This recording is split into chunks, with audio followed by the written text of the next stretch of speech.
Ант 9 бөлім. Шелекке арнайы қала деп тағылған айдар жоқ. Бас-аяғы 500-ге жетер-жетпестей түтін. Заводтарда істейтін жұмысшылар мен байқұлақтарға жалданып күнін көріп отырған кедейлердені. Тұрғын халық негізінен орыстар, әлді қазақтар мен ұйғырлардың бір үйі осында да, екінші үйі ауылда. Сауда-саттыққа бір жола берілген доңғандардың тіршілігі шелекпен тығыз байланысты. Шелекті қала деп көтермелеп атап жүрген ауыл адамдары. Шелек деген атаудың қайдан алынғаны да жұмбақ. Көне құлақ қарттар бір кезде шілігі көп болған соң басында шілек деп атанып, кейінірек шелек боп өзгерген екен деседі. Оған қарсы пікір де бар. Бір келіншек суға барып, өзенге шелегін ағызып алған екен деген аңызға да жұрт құлақ түреді. Ал енді біреулер тау ішінде арнаға шелектеп құятын ағын суға бағып, шамасы өзенде сол суға сәйкес аталған болу керек деп жорамалдайды. Әңгіме әрине оның атауында тұрған жоқ. Әу баста бекіністің қай жағынан алып қарасаң да оңтайлы жерге әдейі салынуында. Әскери бекіністен аз да болса саңылауы бар адам мұны көрген жерден-ақ байқап қалады. Қала жазықта тұр. Бір жақ беті тау, екінші жағы тақтайдай тегіс дала. Сырт қараған көзге шелекті қақ жарып өтетін қара жолдан бөтен пәлендей сүре жоқ сияқты көрінеді. Ал губерниялық ояздық карталарда қаладан сан тарапқа тарам-тарам болып жатқан жолдар көп. Императордың соғыс мамандарынан құрылған экспедициясы әуел бастан-ақ бұл араға назар тіккен. Қапал лепсі Жаркент бекіністеріне тұп-тура шелектің іргесінен шығатын жолдарды көрді.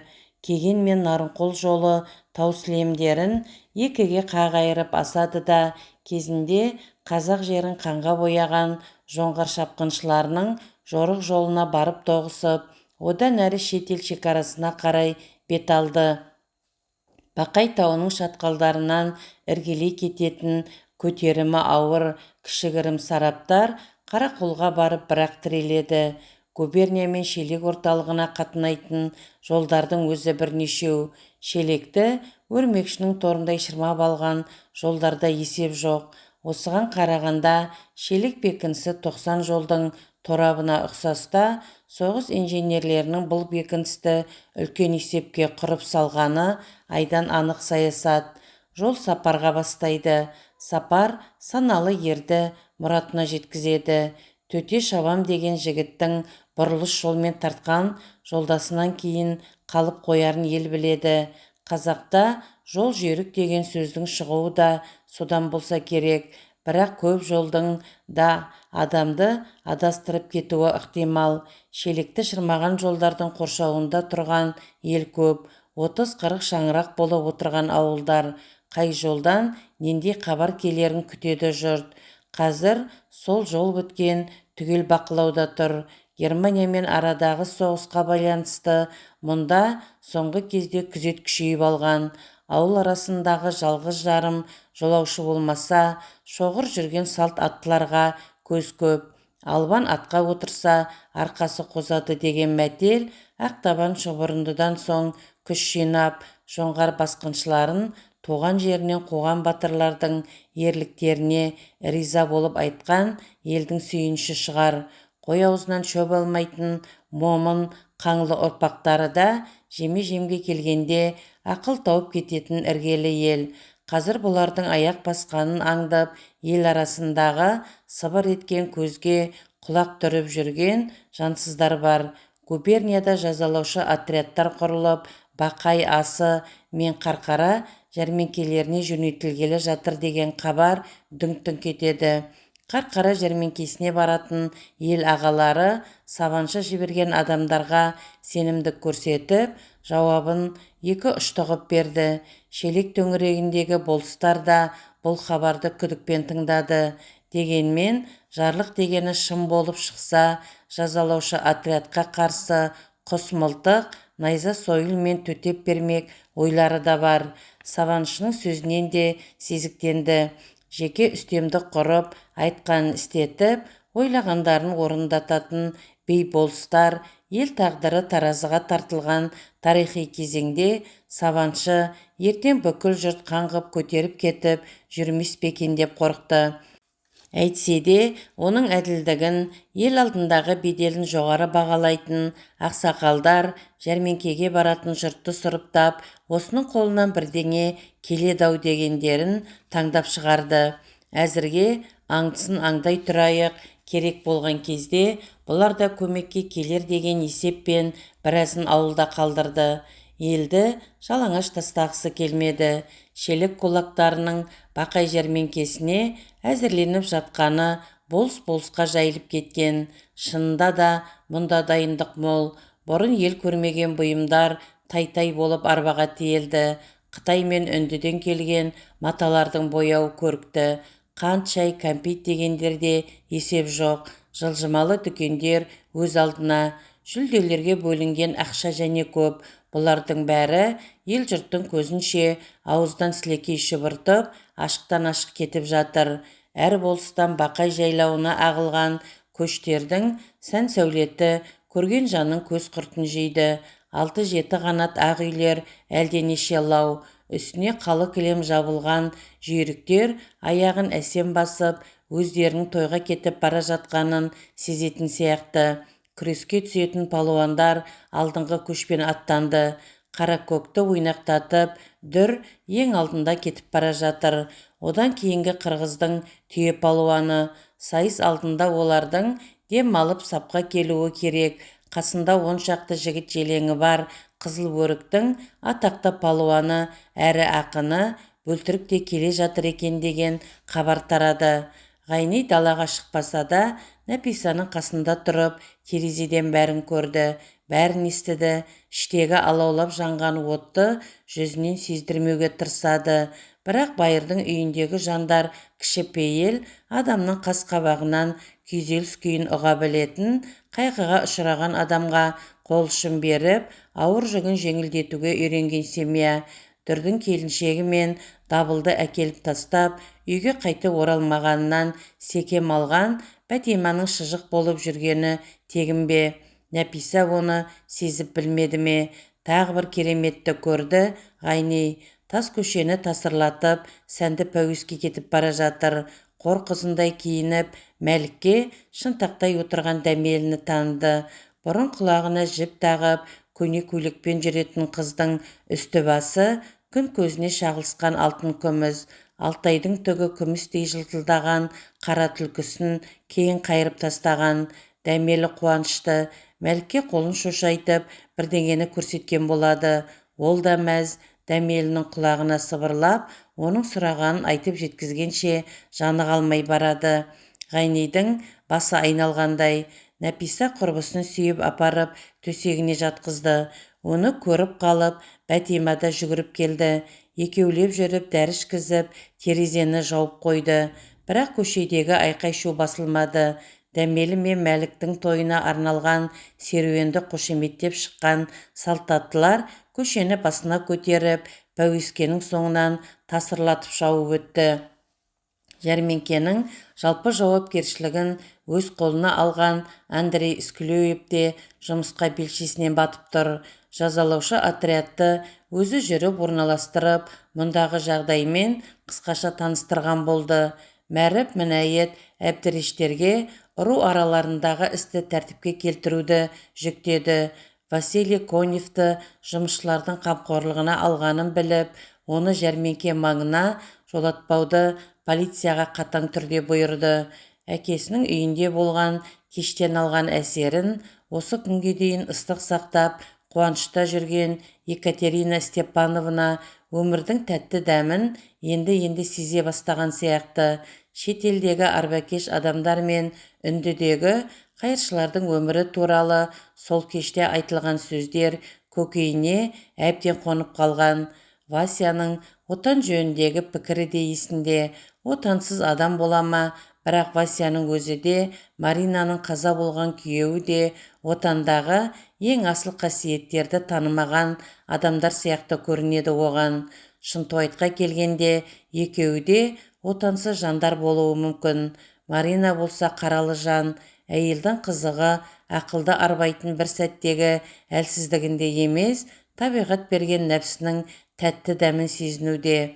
Марина ол дәуірінен біржола айрылды. Көз жасы сол үшін көл боп ағып, барды көре алмай, жесір кімге тиісерін білмей жүр. Коневтегі кедейліктен туған сезім, оған өмірдің бар жоғы бірдей.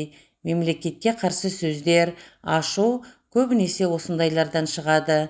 Ал Андрей болса, жоғары мәртебелі патша ағзамға адал қызметін атқарып, сол еңбегінің жемісін татып жүрген адам. Күйеуі мен өзінің тағдыры бір, Васяға деген борышын өтеді. Енді бәрін де тастап, саналы өмірге көшу керек. Ғұмыр адам баласына бір-ақ рет беріледі. Оны берекет қылмай, кезінде рақатын көріп қалған абзал. Ол Васяға баруды пышақ кескендей доғарды. Конев Скулеевтен: сізге приставтың рұқсатынсыз үйіңізден ұзап шығуға болмайды деген қағаз алған түні Ахметжанмен кеңесіп отырған. Сосын екеуінің үстіне күтпеген жерден Марина кіріп келді. Рұқсатсыз келгеніме, Василий Терентьевич, ғафу етіңіз. Шынымды айтсам, не үшін келгенімді өзім де білмеймін. Сізді көргім келді де тұрды деп қысыла сөйледі. Сондай сөз бола ма? Жоғарлат, келіп отыр. Мына жігіт менің досым, Ахметжан Шымболатов, деді. Конев орнынан тұрғысы келіп еді. Марина иығына қолын салып тұрғызбады. Өзі Ахметжанға қолын беріп, Коневтің қасына келіп отырды. Коневтің жарасы көпке созылып бара жатыр, бірақ бір орында отырып алмай, үй ішінде көп жүрді. Көшеден естілген әр дауысқа құлақ түріп, терезеден төңірекке көз жүгіртеді. Қаладағы жаңалық біткенді жеткізіп тұратын оған Ахметжан: байыр ағай ауыл аралап жүр. Құрмаш арнайы тапсырмамен тағы да Ояз орталығына аттанып кетті. Осындай бір ой мен іс тоқыраған кезде Маринаның келуі Конев үшін қуаныш еді. Қазір оған ерекше күтім қажет. Марина есіктен келгеннен ақ бойы жазылып, ойы кеңейіп жүре берді. Марина Ахметжанға қарады. Бірдеңе айтқысы келіп, бірақ үшінші адамнан жасқанған түрін таныды да Конев: Марина, сен бұл жігіттен қысылма, айта бер, деді. Василий Терентьевич, деп бастады Марина сөзін. Сізден бір ғана өтінішім бар. Өтініште емес, ақылдасу ретінде қойғалы келген сұрағым. Марина, біз екеуміз бірге өсіп ер жеттік. Сен мені тек Вася деп ата. Жарайды, Вася дейін. Сұрағыңды айта бер, жолдас Марина. Мен байлығы тасыған ірі кулактың келінімін. Вася, сен оны жақсы білесің. Үй ішіндегі жұмыс дегенің өмір бойы таусылмайтын қиямет. Мен жұмыстан қорықпаймын, бірақ Малаховтың үйінде жұмыс істегім келмейді. Басқа жұмысқа құмартамда тұрам. Ол басқа жұмысың нендей жұмыс? Оның не жұмыс екенін өзім де білмеймін. Егер білген болсам, ешкімнен сұрамай-ақ өз бетіммен барып істей берер едім. Неге күлдің? Мен саған шынымды айтып отырмын. Коневтің күлкісі кілт тыйылды. Әйтсе де, бұл соңында із қалдырмайтын жеңіл күлкі емес, ақыл сұрай келген жанды тәлкек еткендей сызды күлкі де емес. Майдан даласында осы мылтығы құрғырды атудан әбден жалықтым. Бөтен бір ерлік істегім келеді деген көп солдаттардың сөздері есіне түсіп кетіп, мырс еткен мазмұнды күлкі. Маринаның айтып отырған пікірі де сол байлыққа күң болғысы келмей, өз әлінше еркімен еңбек етудің жолын іздеген сұрақ. Малақов саған ренжімей ме? Деп қарсы сұрақ қойды Конев. Саған кулактарыңды ренжітіп жүргендердің саны керек пе еді? Міне, сұрақ деп осыны айтады, деді Конев. Малаховтан қорықпасам, мен мұнда келер ме едім? Бұл жалғыз сенің сұрағың емес, Марина. Көптің көкейінде тұрып, бірақ оған жауап беретін адамды кездестіре алмай жүрген миллиондардың сұрағы. Маринаға басқаша жауап берген жөн. Орыс өмірінен келтіретін мысалдар көп, бірақ бұл қазақ жері. Бәрі де Маринаның көз алдындағы таныс жағдай. Әйтсе де, екі халықтың бірінен бірін бөліп алары жоқ. Патша орысты басыбайлы өмірден босатып, ерік берді де қанау саясатын бұрынғыдан да қатаң жүргізді. Қазаққа қамқорлық жасаған болып, оның бар құқығын жойды. Сонда екеуінің арасындағы айырмашылық қайсы? Марина, деді Конев орнынан түрегеліп, сенің сұраған жұмысың өте ауыр. Шынына келсек, осы отырған үшеумізде отан жоқ, тек туып өскен жер бар. Біз сияқтылар 100 миллион отанды біз Ресей халықтарымен бірігіп, өз қолымызбен құруымыз керек. Ондай жұмыстың қаншалықты қиын екенін сен білесің бе?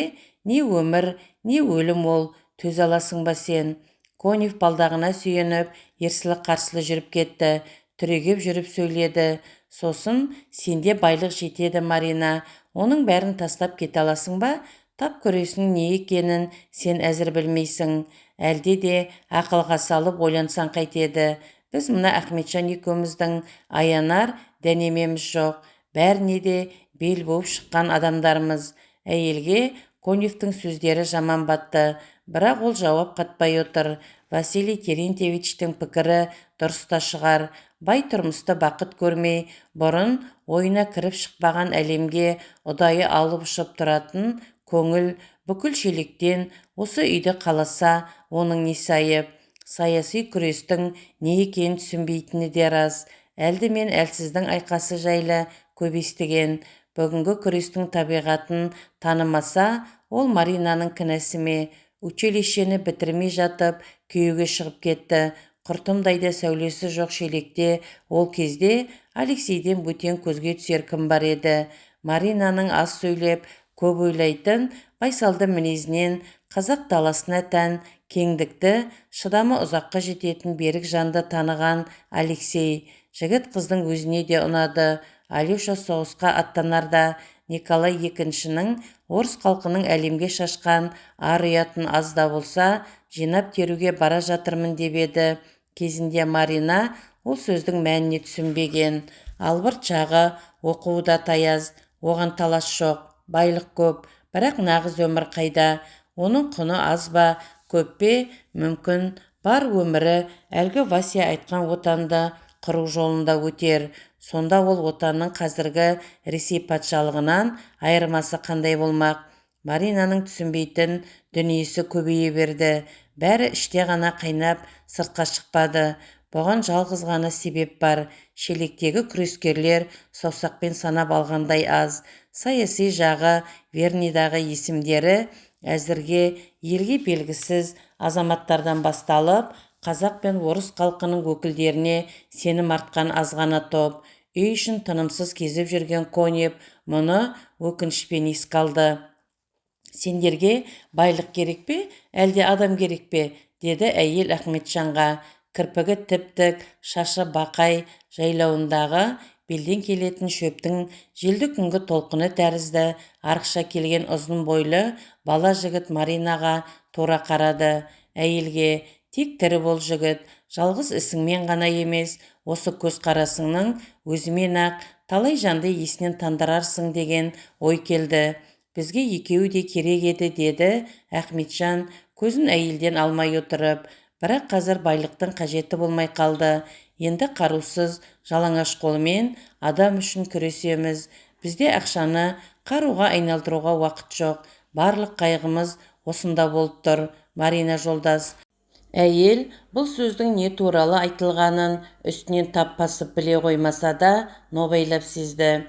Оны бұрын маған неге айтпадыңдар деген сөздің аузынан абайсызда қалай шығып қалғанын аңғармады. Сіз бұл үйге бұдан бұрынырақ неге келмедіңіз? Деді Ахметжан. Кенет Коневтің жарасы сырқырап еденге отыра кетті. Ахметжан мен Марина екеулеп жүріп орнына жатқызды. Әйел жаралы аяқты көтеріп астына жұмсақ жастық қойды. Конев Ахметжанға сен енді кете бер дегендей белгі берді де көзін жұмып аз ойға кетті. Маринаның өзін қалай шешіндіріп, қалай жайғастырғанын сезіп жатыр. Әсіресе еппен жүрген қимылы, жастығын түзеп, көрпесін қымтаған кездегі қолы денеге жұмсақ, жанға жайлы. Конев басын көтеріп алды. Қасында отырған Маринаға ол күле қарады. Қалпы әйелге қуанышты бір хабар айтқысы келген адамдай. бетіне қан жүгіріп, баяғы казенный бағында гармон тартып, ойын күлкінің туын көтеріп жүретін Васяға ұқсап кетті. Марина да күлді оған. Марина, деді бойына жан бітіргендей болған әйелдің салалы саусақтарын сипады. Сен қауіпті жолға түспе, Марина, өмір сүрудің қамын ойла. Осы сөзді айтқаның шын болса, Вася, өзіңнің күресіп жүрген жолыңа сенбегенің емес пе? Егер ол бүгінгіден бөтен өмір болмаса, күресіп қажеті қанша еді? Неге олай дейсің? Ер жігіт күресте жүргенде етегінен тартатын баласы жоқ жас әйелдің байлыққа бөленіп үйде отырғанын сен қалай деп ұғар едің? Ертең өзің келіп шұқисың ғой менің көзімді. Өз басын қорғағысы кеп жүрген жан екен деп ойлама. Сен Алексейдің кім екенін білмейсің. Егер білген болсаң, мұндай сөзді айтпаса едің маған. Кім еді ол? Оны қазір айтып қажеті жоқ. Кейін бір реті келгенде есіңе салармын. Солай меді? Солай, Вася. Ол өз халқының ұлы болатын. Мен де ел жұрттан ұялмайтын адаммын. Ертең жәрмеңкеде қазақтардың ерлігін өз көзіммен көргім келеді. Мүмкін қолымнан келген көмегімді де берермін. Сен халықтың көтерілетінін қайдан естідің? Ол да менің сырым. Конев сәл кідіріп қалды. Жәрмеңкеде болатын айқас жөнінде Маринаның біліп келгені ойландырды да оны қуандырды. Жақсы, не жұмыс істегің келеді? Сен не бұйырсаң соны істеймін. Әлгі кеткен Ахметжанға да бағынам. Шынымды айтайын, осында келерде Малақовты жылатып, өзім де жылап, бір жола рұқсатын алып шықтым. Маған ештеңесінің де керегі жоқ. Жеке басыма бостандық алғаным бақыт. Тоқта, үйден кеткенде сенің ендігі тұрағың қайда болмақ? Жарың жазылғанша рұқсат етсең, сенің қасыңда болам. Сонан кейін басқа бірдеңе тауып алармын. Конев шынында да қорқып кетті. Ел басына күн туған қатерлі кезде өсекке іліну далада толғағы жетіп келе жатқан ең қасиетті істің маңызын түсіреді. Күні ертең-ақ мұны естіген жұрт шолап қоя береді. Ол хақ. Одан кейін мен таза едім деп ақталып-бақ. Жақсы хабар ести алмай, жамандыққа құлақ түріп үйренген елдің аузына кім қақпақ бола алады?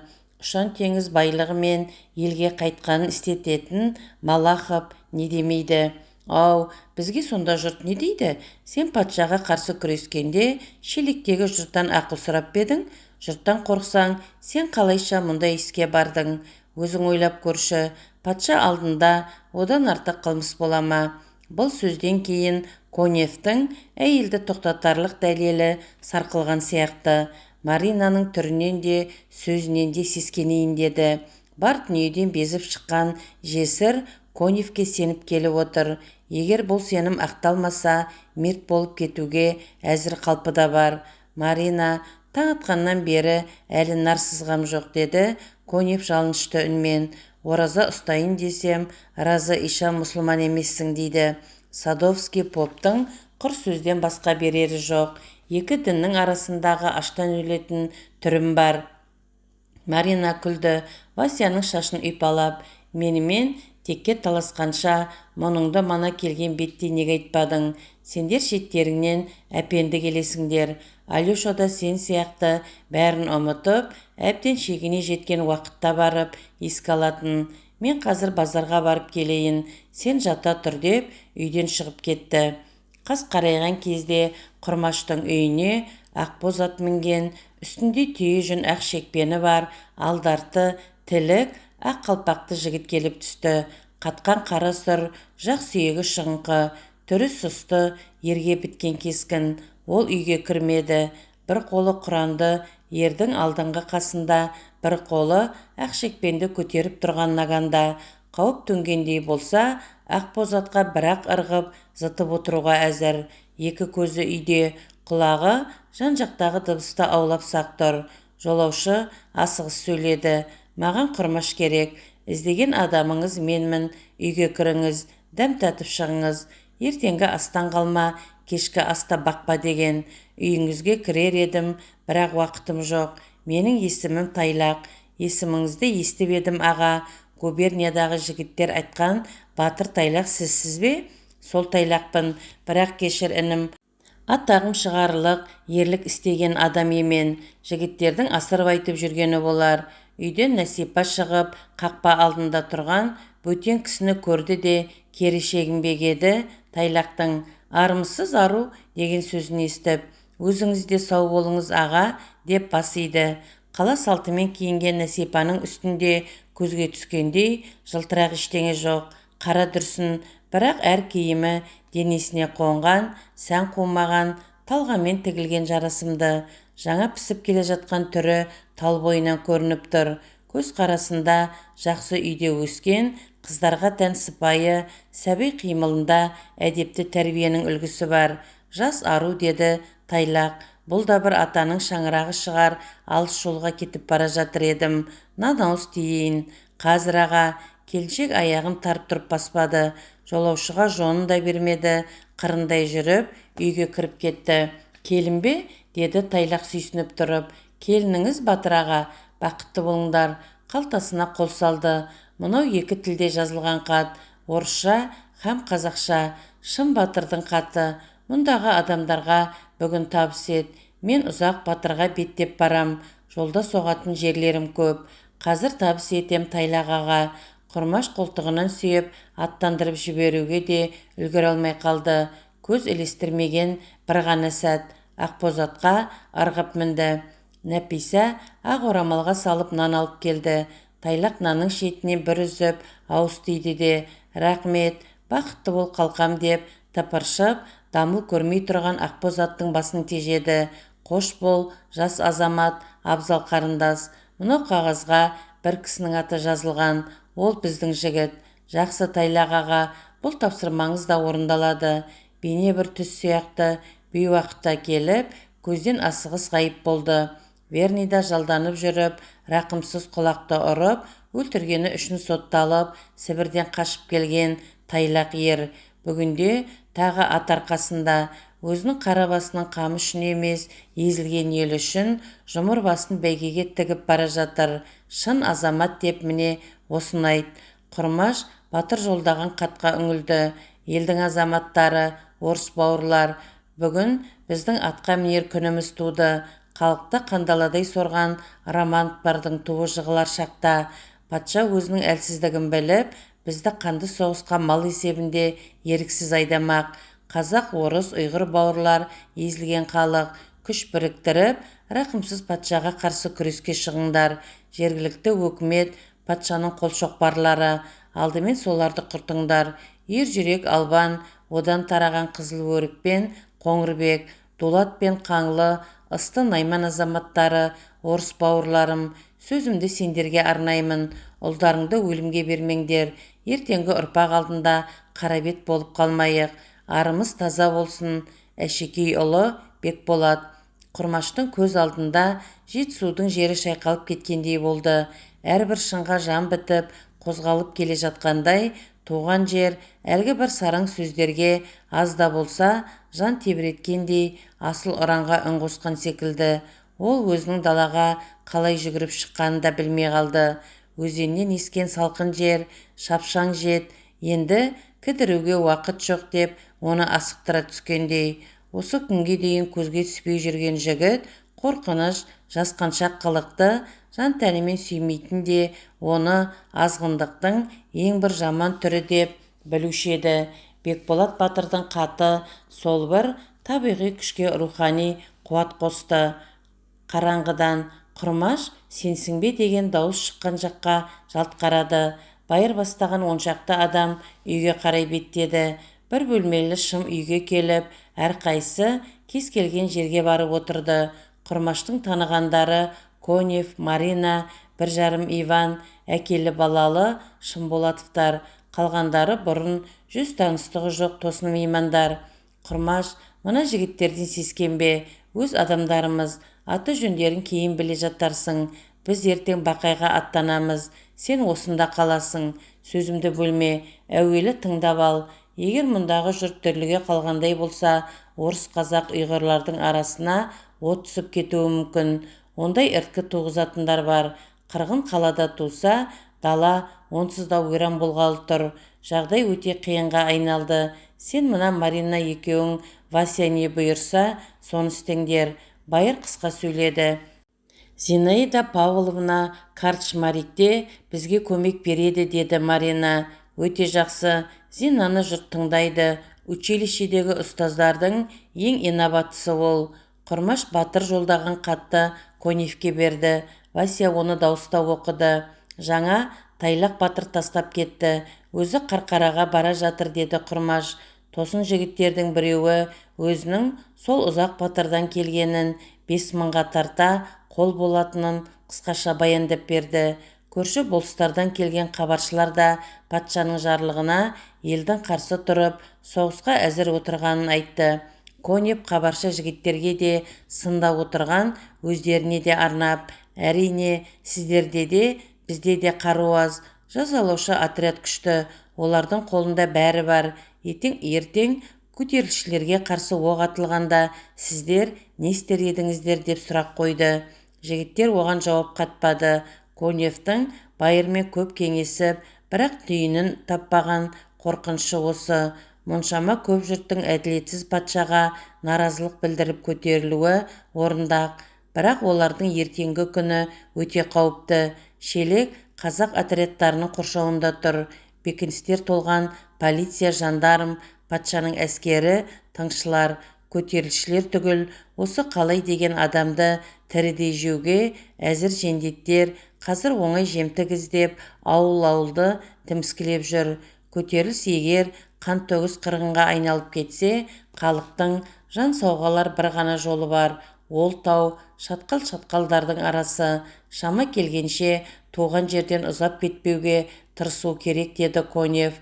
Уақыт тар боп қалды, жігіттер. Мезгілсіз қағылған қоңырау Герценнің қоңырауы емес, Николай екіншінің жарлығы. Амал жоқ, қолда барды түгел жұмсап бағамыз. Әрине, халықтың қарсылығы соғысқа адам бермеуден басталады. Бірақ негізгі саясат қазақ жерінен соғысқа патша әскерінің жөнелтілмеуінде болу керек, деді Құрмаш.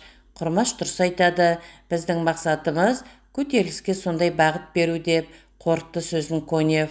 Осы бір сөзді көп естісе де оқиға өрсін, туған жері Шелектен асыра алмай қойған Ахметжанның көз алдында өзі оқыған кластың қабырғасында Ресейдің әкімшілік картасы тұрды.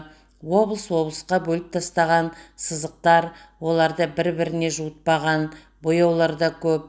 Ұстаз да өздеріне солай деп ұғындырды. Енді ойлап қараса, бәрі де бекер екен. Ресейдің картасындағы көгілдір бояумен боялған ормандар, шалқып жатқан теңіздер, сұрғыл тартқан шөлейттер, қоңыр жолақ таулар, ағып жатқан өзендер, соларды мекендеген халықтар біртұтас болып көрінді. Ресей мен қазақ даласы, орыс пен қазақ деген сөздер картадағы шекара сызығын өшіріп, бүтін бір ұғымды қайталай берді. Бірақ отырғандар Шелектің жұмысшыларына сенбеді. Мұнда қайдағы жұмысшы деген құраты ғана.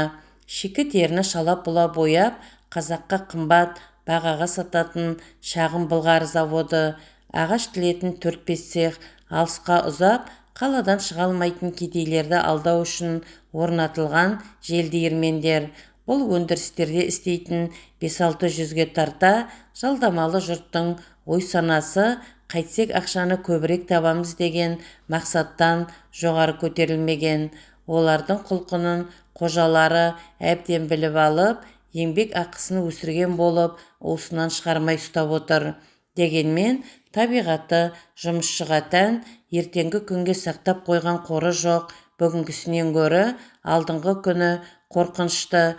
Қожасына жалынып бас имей жұдырығына сенген орыс, қазақ, ұйғыр әсіресе соңғы кезде өздерінің күш екенін тани бастаған сияқты. Конев олармен ортақ тілде тауып алды. Әттең, қару жоқ, әйтпесе осы күшті көтеріп ақ жіберуге болар еді. Жоқ, деді Конев ішінен, орыс пролетариаты Ресейдегі ірі капиталды құлатып, билікті өз қолына алмай тұрып, мұнда жеңіске жету мүмкін емес. Оған уақыт керек. Лениннің қоңырауы бүкіл жер жүзіне дабыл қаққанда туатын күн ол. далада патшаның жарлығына қарсы көтерілген халықтың қаһарын тоқтататын қазір күште жоқ. Көктемдегі су тасқыны тәрізді жолындағы тосқауылды талқандап, орасан екпінмен ілгері жөңкіліп барып, халық апат болғалы тұр. Күштің алыптығы да әлсіздігі де осында. Алыптығы қарусыз болса да мың-мыңдап күреске шығуы, әлсіздігі басын қосып бірікпей тұрған күйі. Әскери түрде құрылған тәртіп жоқ. Көп болыстардағы ел адамдары жетісудың әр бұрышында бөлшек-бөлшек болып жүр. Қазақтың ру мен ру болыс аралығындағы ала ауыздықтарын есепке алып, оны осы тұста губерния шебер пайдаланғалы отыр. Коневтің есіне Павел Виноградов, Жүсіп Бабаев, Тоқаш Бокин, Абдолла Розабакеев, Смайыл Тайыров, Тұрар Рысқұлов, Ораз Жандосовтардың есімдері түсті. Бірақ дәл қазір олардың қолынан не келеді? Губерниямен байланыс тоқталып қалды. Қалай хабарласуға болады? Шама келгенше халық туған жерінен ұзап кетпеуі керек деді. Ол тағы да Шынболатовқа қарап, жау көзінен жасыратын тауымыз бар. Жігіттерді соған нұсқауымыз қажет. Қонақтар аттанып кеткеннен кейін де аз ғана топ көп отырды. Сөздері қиыспады. Әңгіме кеңесте бір бағыт болмай, ойда жоқта дүңк еткен жарлық ақыл ойды қапыда тұмшалап тұр. Манадан бері үндемей отырған Марина бір жарым Иванға: Иван Алексеевич, мылтық қылыш тығылған Малақовтың қоймасын мен жақсы білем. Сенімді жігіттеріңіз болса, ол жерді өзім-ақ көрсетіп берер едім. Сосын Черепков пен Мальковтың қоймасында да біраз қару бар екенін Черепковтың үйінде жұмыс істейтін әйелден естідік. Ол өтірік айтпайтын адам. Міне Черепковтың өз қолымен жазылған қағаз. Ұмытып, столға тастап кеткен жерінен жұмысшы әйелі Феня апай көріп қалып маған әкеп берді. Винтовканың саны, оғы көріңіздер. Бір жарым Иван орнынан түрегеп, қабырғаға сүйеніп, зорға тұрған столды дәу жұдырығымен қойып қалды. Маринка, ондай сұрақты сен маған ендігәрі беруші болма. Маған бұйыр, сен Маринка, сен үшін олардың бүкіл әулетін талқандап келуге әзірмін мен. Иван Алексеевич, қару халық үшін керек, мен үшін емес. Сен де халықтың қызысың, Маринка. Халық үшін керек дүниені мен бір жарым Иван, яғни Иван Алексеевич, сен үшін керек деп түсінем. Әгер әкей менің бұл түсінігіме осында қарсы тұратын адам болса, мен оны мынау қолмен қамырдай илеймін, Маринка. Байыр төмен қарады. Марина бір жарым Иванға не дерін білмей отырып қалды. Өзін халықтың қызы санағанына көп рахмет. Бірақ сөз төркіні бөлек. Отты көзімен айтылған ант болып естілді. Конев күліп жіберді. Иван Алексеевич, сіз бұл бұйрықты әрі халықтың, әрі Маринаның бұйрығы деп түсініңіз. Василий Терентьевич, өзімде солай деп түсініп отырмын. Сағатыңа қара, бір сағаттың ішінде бәрін орындап келем. Иван өмірінде екі сөйлеп көрген жан емес. Оны сен де жақсылап біліп қой, жігітім. Білем, Иван Алексеевич, жақсы білем. Мына қазақ жөнінде пәлендей алмаймын. Черепков қу адам. Сізге бір тапсырма бар. Байыр ағай екеуміздің атымыздан. Бүгін барақтағы жұмысшылардың біреуі де шашау шықпасын.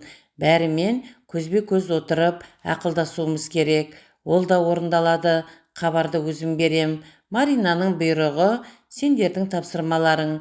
Маған құдайдай сеніңдер, деді бір жарым Иван. Құрмаш екінші қағазды ашып, Үсенұлы үстілеу деді. Тайлақ айтып кеткен мән-жайды баяндады. Полиция іздеу салып жүрген жігіт, оны Иван, сен көргенсің, деді Шынболатов. Бір жарым Иван ойланып қалды. Қазақ кедейлерінен қой алуға барғанда өзінің түріне сескенген жігіті есіне түсті. Әгер әкей сол жігіт болып шықса, мен оны көрген сияқтымын, деді. Әлгі біз ұят іске барған күні мен қой жөніндегі мәселені айтып отырмын. Сонда кедейлердің ішінен беті тілім бір өзгеше адамды көргем. Соның тегін емес екенін сезгем. Сол, деді, байыр басын изеді. Оны бәріміз болып іздеп табуымыз керек. Менің 2 ағам Сібірде жүр. Олардың алдында өлгенше борыштымын. Шынболатов бүгін Үсенұлының таң алдында келетінін, оның қазір қамқоршы адамның үйінде екенін жасырмады. Бірақ Арыстан бабаның есімін атамады. Байыр аға, деді 1,5 Иван, қолыңызды сол үшін бір қысайын. Оқ жігіттер, Маринка, сырды сақтай білетін адамды жаным жақсы көреді. Ол үшін басымды кесіп беруге бармын. Үсенұлының табылғанына бәрі де қуанды. 1,5 Иван Маринаны ертіп шығып кетті. Тар үй кеңейіп қалды, бірақ отырғандардың ойы бұрынғы қалпында тар тұр. Жарлықтың бар тауқыметін қазақ жерінің осы бір бұрышындағы ел көтергелі тұрғанда сырттан келер көмек жәрдем және де жоқ. Ой қалайша кеңімек. Сөзді сөз қуған қысыр әңгімеде не пайда? Саңылауы бар құлаққа жүректі дүрс еткізгендей нақтылы тірек керек. Осы күнге дейін әкесі жастығын ескеріп, іске араластыра қоймай, әйтсе де өмірдің тар өткелдерін өз көзімен көрсін. Әділдік қайда, зорлық-зомбылық не, соның бәрін танып білсін деген үмітпен әр оқиғаға куә етіп, соңынан ертіп жүрген Ахметжан ой тірелген тыныштықты бұзып жіберді. 2 көзі оттай жанып, әке тұрып, бала сөйлегеннен без деген қағиданы да ұмытып, орнынан атып тұрды. Ол әкесі отыр екен-ау деген де жоқ, қызу сөйледі. Малаховтың қоймасында бар қару-жарақ, меніңше Черепков пен Мальковта да бар. Оны Марина дұрыс айтты, деді ол Коневке. Жұмысшылардың күшімен оларды бүгін тартып алу керек. Бірақ менің бір күдігім бар, оны сәл кейін айтам. Василий Конев Ахметжанның өз ойынан тура шыққанына қуанды. 1,5 Иванға: бүгін барақтағы жұмысшылардың біреуі де шашау шықпасын, бәрімен көзбе-көз отырып ақылдасуымыз керек дегені осы еді. Енді мұны Байырға айтпасқа лаж таппады. Байыр аға, менің қатем бе, әлде ертеңгі оқиғаның ақырын ойлаған сақтығым ба? Қалай ұқсаңыз да өзіңіз біліңіз. Ахметжан екеуміздің пікіріміз бір жерден шығып отыр. Менің де ойым әлгі Ахметжан айтқан әрекет жөнінде. Өзіңіз ақылға салып көріңізші. Мемлекеттік заң бойынша жеке адамның үйде қару сақтауға ешқандай да қақысы жоқ. Былайша айтқанда ол үлкен қылмыс. Біз ол заңды неге пайдаланып қалмаймыз? Жұмысшыларды мен сол 2 үйге өзім бастап барам. Сізге айтпаған себебім, іс насырға шауып кеткендей болса, сіздерді бұл пәлеге араластырмау еді. Баламай, деді Байыр асықпай отырып, сенің әкең диірменнің тегершігіне құлап өлер алдында маған: әй Байыр, аштан өлдің не, оққа ұштың не, бізге бәрібір ғой. Сен Черепковты байытам деп қара терге малынып жүрсің. Мен де сол кулакты байытам деп жанталасам. Елдегі сорлы кедей байдың малының соңында жүріп, бір күні қалай қылжиғанын білмей қалады. Бәріміздің тағдырымыз бір екенде. Мұны ертерек ойлауға уақыт болмапты. Досым еді. Адалдығыңа рахмет. Бірақ бұл ортақ іс еді ғой. Ахметжан мен мынау Құрмаш қазір қасыңда болсын. Жұмысшы жігіттердің бірі болмаса бірі, біреу үшін біз осы неге басымызға пәле тілеп аламыз? Олардың өздері қайда десе, оған сен айтар сөз болмай қалады. Екеуін де ертіп апар. Әділ сөз. Бұған Василий Конев қарсылық айта алған жоқ. Қысылғандай да қалпы бар. Мұнда аяушылық көрсету намысты қорлағанмен бірдей. Менің күдігім, деді Ахметжан кенет, Черепков пен Малаховтың өздерінен басқа тірі жанға сенбейтінін сіздер білесіздер. Степан Харитонович қоймасындағы қару-жарақтың санын бекерден бекер столға тастап кетпейді. Жұмысшы әйел мен Маринаның көңілдес екенін біліп, арандатуды көздеген саясаты болып жүрмесін. Осы жағын ақылға салып көрсеңіздер. Бұл да орынды сөз. Әттең, бәрін безбенге салып, ақылмен шешуге уақыттар. Ал азаматтың діңкесін құртып тұрған осы жағдай. Ең алдымен жарлықты тоқтататын дауа жоқ. Екіншісі, қарусыз халықты аз уақыт болса да тежеп, күш жинауға, қол біріктіруге бір көтеріліп кеткен соң тоқтату қиын. Черепковтың мақсаты арандатуда шығар, бірақ жұмысшылардың күшін әрекет жасап бағудан дәл қазір бөтен не шара бар. Қазақ халқы патшаға қарсы көтерілгелі отырғанда орыс жұмысшыларың Скулеевтен қорқып қалғаны ұят емес пе? Оны бараққа барған соң ақылға салып шешкен жөн. Ол үшін тінтуді Малақовтың үйінен бастап, қалған екеуіне кейінірек тиісу керек.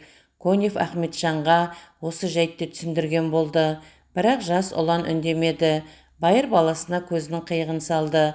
Құрыш еті қатайып күш алмаса да, мұның да есейіп, ер жетіп, ақыл қосар шаққа келіп қалғанын таныды. Бетің қайырлы болсын балам, иығыңа артқан жүгің ауыр, көмек керек кезде үн қат, тірі болсам даусыңды естірмін деді ішінен. Бір жарым Иванның өткір көзі көше мүйістерінде күзетте тұрған полиция адамдарын көріп келеді. Біреу, екеу, үшеу. Бесчанная көшесінің бойынан 5-6-ын байқады. Марина Иванды қолтықтап алып, беталды сықылықтап күле берді. Ара-арасында дауыстай сөйлеп, ешкімге көңіл аудармаған болып, күлдіргі сөздер айтады. Бір жарым Иван оған: «Мынау бір қызық екен, бірақ Марина мұндай зат дүниеде болмайды» деп қояды. «Неге болмайды? Болуға тиісті емес. Маған құдайдай сен». «Ей, сендер кімсіңдер?» деген айқайға Марина: «Сізге кім керек еді? Іздеген адамыңыз Бақай жайлауында сұлу жігіттің құшағында жүр» деп тағы да күлді. «Маринка, бұл жауыздармен олай сөйлесуге болмайды» деді қолтығындағы әйелдің мінез құлқына түсіне алмай келе жатқан бір жарым Иван. «Сіз қалай сөйлесер едіңіз?» «Мен бе?» «Иә, сіз». «Мен ол иттің баласын мынау жұдырықпен жерге қағып жіберіп, қайтадан суырып алар едім». Қызба сөздің үстінде бір жарым Иван өзі қолтықтап келе жатқан Маринаның нәзік білегін қаттырақ қысып жіберсе керек. Әйелдің: «Ойбай, қолымды сындырдың» деген жан даусы шықты. «Кешір, Маринка, бәрі әлгі иттің баласының әлегі.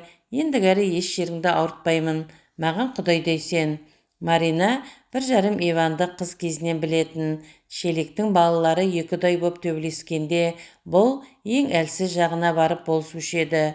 Сосынғы бір қасиет өгіз бұзаулады десе, ол бейшара машақаттан арылмаушы ма еді. Жақсы болған екен деп балаша қуанатын аңқау. Бұған қосары да жоқ, алары да жоқ, табиғат берген бір қалып, әлі де өзгермеген. Осы бір олпы-солпы жігіттің жан жүрегінен адам баласы тірнектеп жүріп, жинап, рухани қор ететін, егер пендешілікпен арзанға айырбастап алса, ұяттан өзін өзі өлтіріп жіберуге дейін баратын қасиеттерді көрген. Кезінде жастықтың албырт ауасымен көзде салды. Бірақ бір жарым Иван тура айтылған сөз болмаса, басқа дүниеге көңіл бөлмейтін қылығымен өз жөніне кете берді. Қазір ол Маринаның бір ауыз сөзі үшін қауіпті іске бірге келе жатыр. Ойында мұның не бар? Таудың селт етпейтін шыңындай берік жігіт сені Малақовтың үйіне қандай күш айдап келеді? Өлім бе, әлде өмір ме? Маринаның жүрегі дір еткендей болды.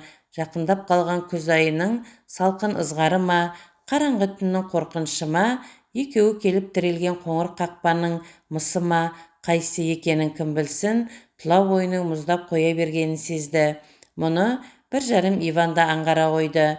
«Маринка, саған не болды? Ауырып қалған жоқсың ба?» «Үндемеңіз, Иван Алексеевич, қартты оятып аламыз. Ол кісінің ұйқысы өте сергек». «Қала ұйқыда, ояу жатқандар да бар. Соғыста баласы өліп, қаралы хабар алған аналар жастықтысын, шелектің суы жетпегендей көз жасымен жуып, ұзақ түнді дөңбекшумен өткізеді. Ол шеті мен бұл шеті жүйрік күннің ату-батуымен өлшенетін қанаты кең Ресейде жаңа дауыстар естіліп, қала мен дала өмірі осы бір маңызды оқиғаны күткендей шу десе болғаны, дала халқы да сол дауысқа үн қосып, қанды оқиғаның басталуын күтіп отыр. Мальков, Малахов, Черков сияқты капиталистке тең кулактар, Садовский поп, Разы Ишан, Әбдіреш, Мырза молданың губерниядан келген ресми хабардан басқа шындықты айнытпай жеткізетін өз адамдар бар. Бұлар да іш сырын бөгде кулактан жасырып, өзара бас қосып кеңеседі. Тек қанаудың ғана әдісін ұғып, қаналушы тапты өсіп жетілу жолына өздері бастаған жандар қара халықтың үстем тапқа қарама-қарсы тұрған келешегі зор күш екенін таныды. Олар енді бүкіл Ресейді шыркөбелек айналдырып келе жатқан әлді сезіп, қару-саймандарын әзірлеп, түн баласына ұйқыларын сан бөледі. Үй ішіндегі қаңқу сөз, аяқ табақтың оқыс салдыр еткен дыбысы, бір-біріне сенбей қараған жағымсыз көз қиығы, бәрі сол қара халықтың әсерінен туған зілдің нәтижесі деп бағады. Малахов Маринаның үй күйін тастап, тіпті қымбатты дүниелеріне де қарамай Коневтің үйіне барып кіруін бастапқыда жас әйелдің бой қызуынан көрген. Кейінірек Коневтің Черепков үйінде болған кеште айтқан сөздерін ақылға сала отырып, келіннің көздеген мақсаты одан бөлек екенін айырды. Марина мелшиген тілсіз қоңыр қақпаға қарап тұр.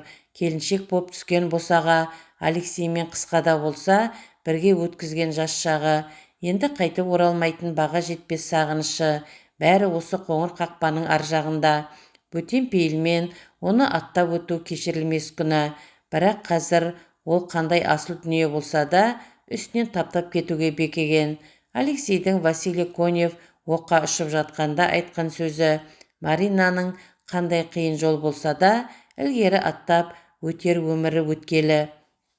Марина үй адамдары ғана білетін саңлаудан қақпа есігін ашып, ішке жалғыз кірді. Кең ауланы бос кезіп жүрген жолбарыстай төбетпен Қаншық оны танып, қасына жүгіріп келді. Әйел екеуін ертіп барып, түкпірдегі шынжырға байлады да, 1,5 иванды ішке кіргізіп алды.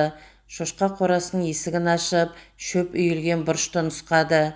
1,5 иван шөптің бұлқан талқанын шығарып, бүктеулі жатқан ұзындығы 3 метрге жуық ағаш жәшікті көрді. Аузындағы үлкен қара құлыпты бір-ақ бұрады. Әрқайсысын дымқыл сормайтын қалың қағазбен орап, оның сыртынан кенеппен құндықтаған 30 винтовканы суырып алды. Ағаштың ұнтағына қолы тиді. Шағал жәшіктер толған оқ екен. Марина Иван Алексеевич мұншама дүниені көтеріп әкете алама деп қауіптенді. Маринка, сен қорықпа, 1,5 иванға жүк көтеруді үйреткен осы кулактардың өздері болатын деді де, ұзын жәшікті шандық болған кендір арқанға винтовкаларды теңдеп көтере жөнелді. Әйел 1,5 иванды қақпа сыртына шығарып, 2 итті босатып жіберді. Есік қайта жабылды. Марина үшін ол енді қайтып ашылмастай боп біржола бекітті. Келіншекпен 1,5 иван бұл жолы шеткі көшелерді жағалап кетті. Бұл екеуі кіріп келгенде барақтың іші көк түтін еді. Жұмысшылар орындарынан өре-өре тұрды. Жүк түсіргісі келіп ұмтыла берген жігіттерге 1,5 иван. Кейін кетіңдер, мұнда не бар екенін білесіңдер ме? Деп тұр етті де, шетте тұрған өз төсегінің үстіне құндақтағы баланы көтеріп әкеліп, жатқызғандай теңді еппен қойды. Бүгін біреуің де шашау шықпайсыңдар, ақылдасатын әңгіме бар, ал енді ашып көрулеріңе болады. Қол тиіп көрмеген, бір жерінде де таты жоқ, су жаңа винтовкалар, түсі қанша суық болғанымен, дәл қазір зиянсыз әдемі-ақ, тек көріп қана қайтадан орнына қоятын дүние. Аспаз әйел пісірген сары бауырсақтай болып жатқан жез оқтарда бір мін жоқ. Алақанға салып ойнау үшін әдейі жасалған ойыншық секілді. Тоқтаңдар, винтовка шетелдікі, Винчестер, сонда қай елдің сұлуы болғаны бұл? Деп жұмысшы бір қол, бір аяғынан соғыста айырылып келген мүгедекке қарады. Ағылшынның винтовкасы, жақсы винтовка. Менде өзіміздің Мусиннің жобасымен жасалған винтовка болды. Көздегеніңді мүлт жібермейтін еді шайтан. Ол винтовкадан қайта тастап кеттің? Эх, бауырым-ай, Николашаның қаруы саған да жетеді, асықпа. Мен сорлыдан үй күйің бар меді деп неге сұрамайсың? 7 жыл құлаққа жалданып жүріп, бір ескі үйдің қаңқасын сатып алып едім. Мынау тұрған сұлудай сүйген қызым болды. Марина есімі. Марина селкете түсті. Өзі аттас, оның да Маринасы болған. Марина біткенге келген апатта, бұл соғыс әлде әйел жынысының тағдырына түскен ортақ еншіме. Үйді жартылай салып, енді бітірем деп тұрғанда, соғыс басталды да кетті. Сендердің алдарыңда мақтанбаймын. 2 жыл соғыста жаумен арыстандай айқастым. Көз алдымда үйім мен Маринам тұр. Жауды тезірек жеңіп, туған жерге жеткенше асықтым. Кенет бомба. 3 ай госпитальда жаттым. Ағаштан істемейтін дүнием жоқ, шебер едім. Қолдан айырылдым.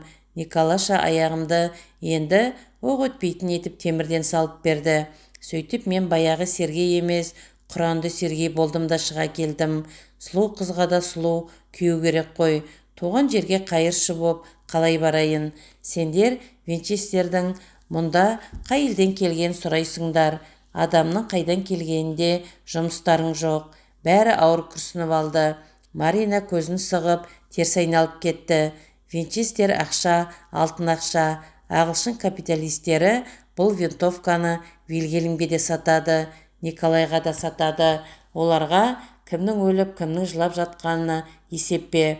Алтын есеп ағайын. Ал бұл пәленің мұнда қалай, не үшін келгенін өздерің біле беріңдер деп мүгедек темір аяғын сүйрете басып төсегіне барып жатты. Бараққа Конев пен Құрмаш кірді.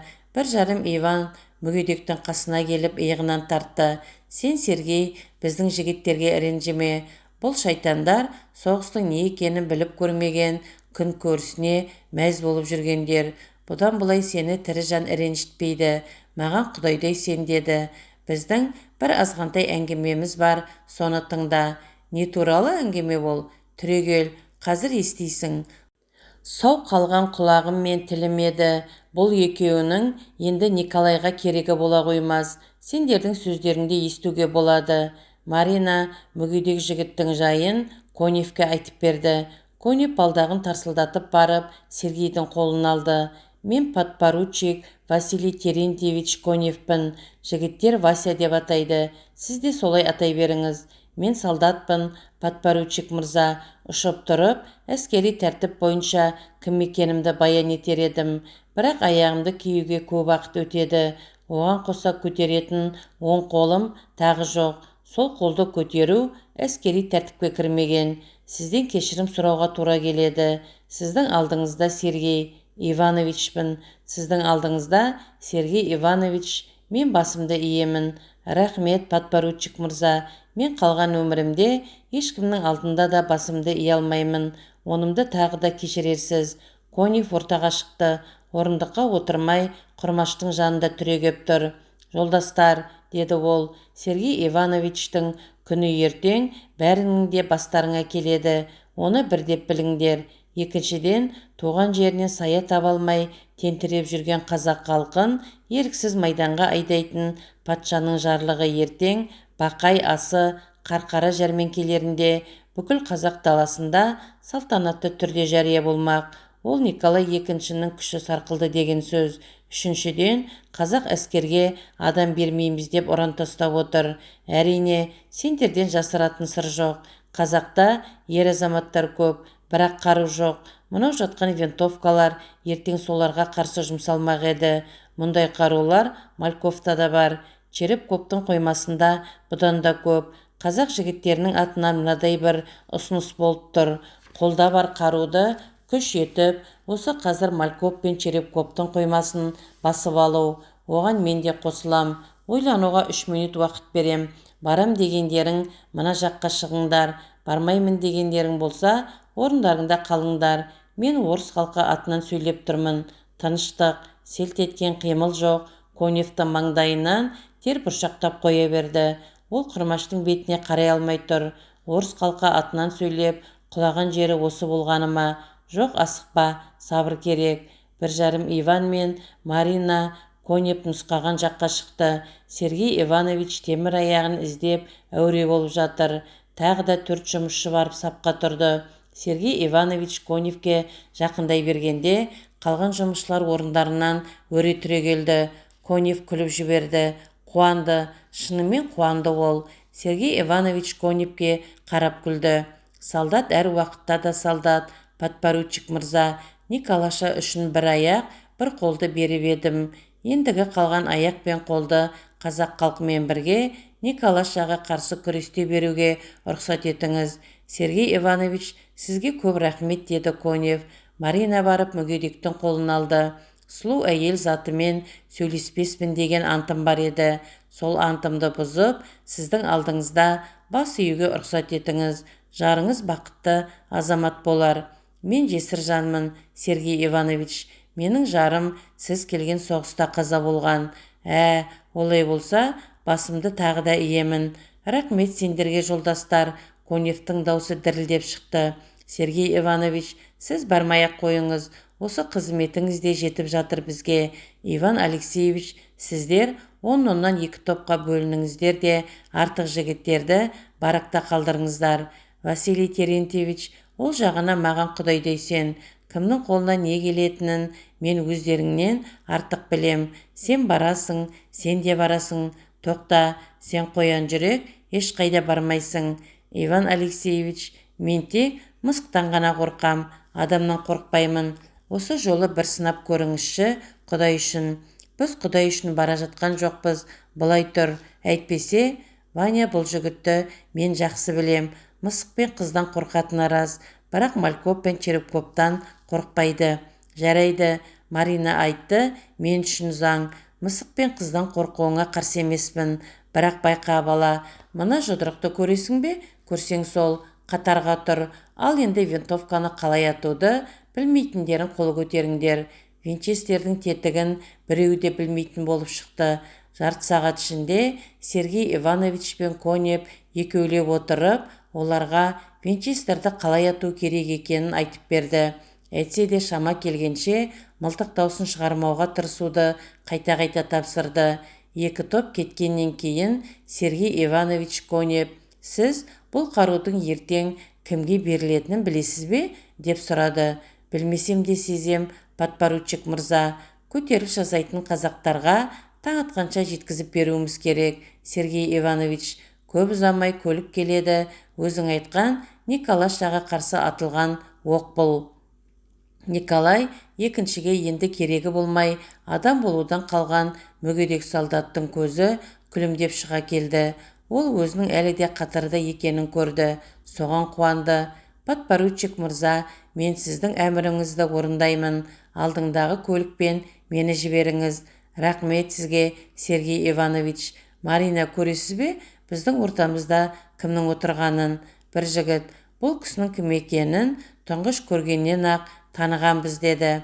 Марина, Сергей Иванович, сіз қазақ тілін білмейді екем деп қорықпаңыз.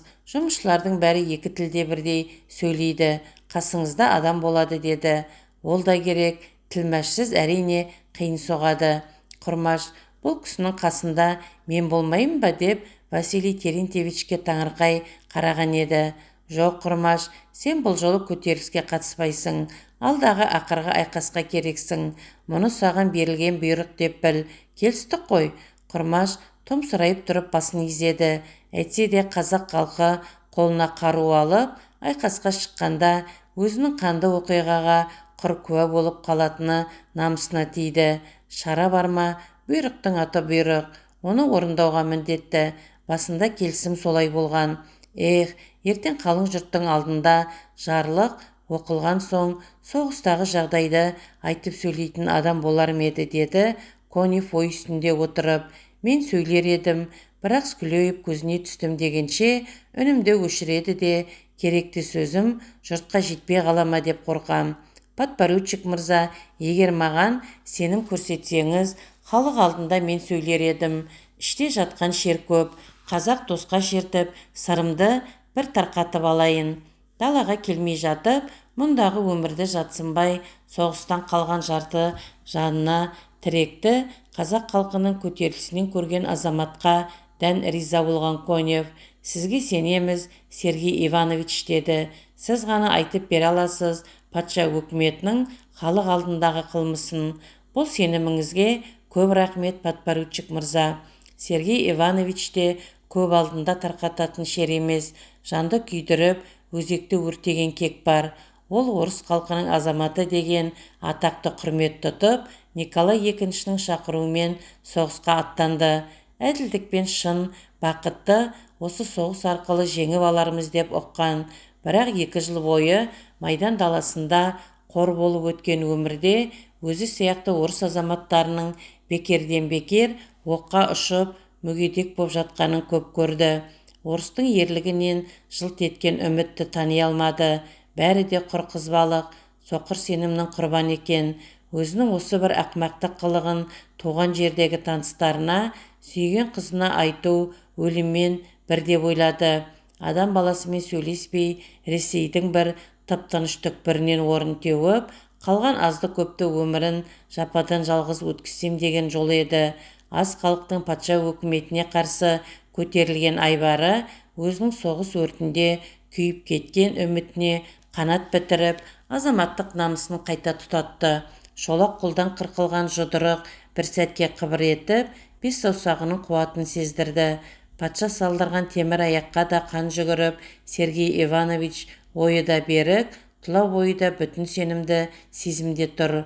Ол өз бойындағы кекті кімнен алатынын, не үшін алатынын енді жақсы білді. Қазақ жігіті бараққа кіріп келді де, Коневтің құлағына сыбырлап, Арыстан бабадан ертеулі 20-ға тарта ат келгенін, бәрі де алдын ала келіскен жерде тұрғанын хабарлады. Онда кім бар? Деді Конев отырған достарына естіртіп сұрады. Арыстан баба мен оның немересі Дабыл тұр онда, қастарында Үсен ұлы бар.